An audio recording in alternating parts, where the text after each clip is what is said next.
Après avoir marché un peu plus de 20 km dans la même journée dans les rues de San Francisco pour filmer les 3 lignes de cable cars, j'ai décidé d'aller vérifier si la Terre est plate en Californie. Après tout, si la Flat Earth Society a son siège en Californie, c'est peut-être parce que la Terre est vraiment plate dans ce coin du monde. La Californie, c'est un peu la terre de tous les possibles. Alors, la Terre plate, pourquoi pas ? Pour vérifier si la Terre est plate dans la baie de San Francisco, j'avais ma petite idée.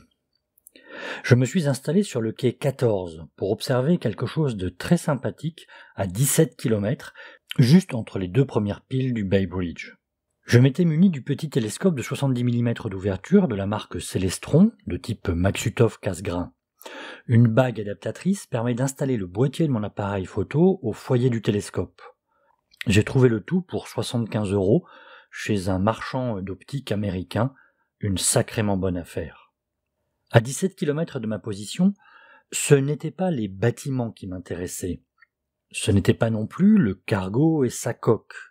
Non, c'était un point situé juste en avant du cargo. Et j'ai attendu. Pas très longtemps.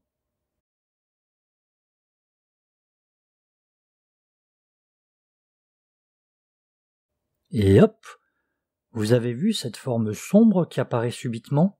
Est-ce la voile d'un voilier ? Vous n'y êtes pas du tout.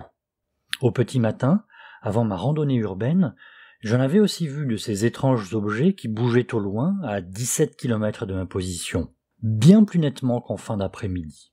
Bon, alors, vous avez deviné ce que j'ai observé ? Allez, je vous laisse découvrir.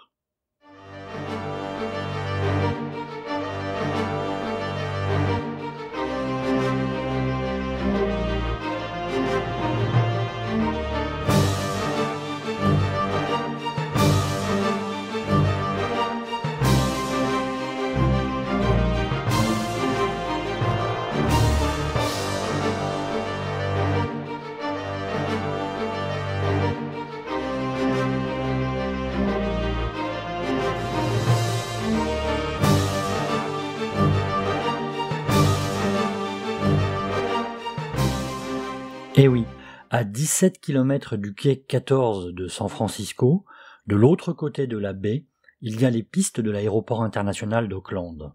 Et la plupart des avions qui le fréquentent sont des courts courriers effectuant des vols intérieurs aux États-Unis. Ces avions, presque tous des Boeing 737, quelquefois des Airbus A320, mesurent tous moins de 12 mètres de hauteur totale.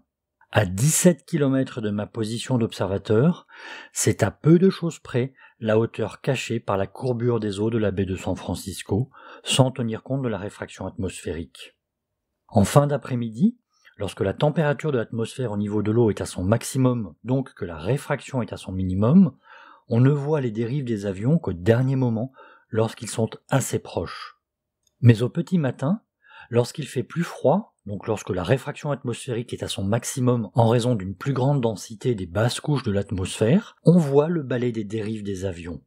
Mais on ne voit pas leur carlingue, sauf s'il s'agit des quelques gros porteurs qui fréquentent l'aéroport d'Oakland.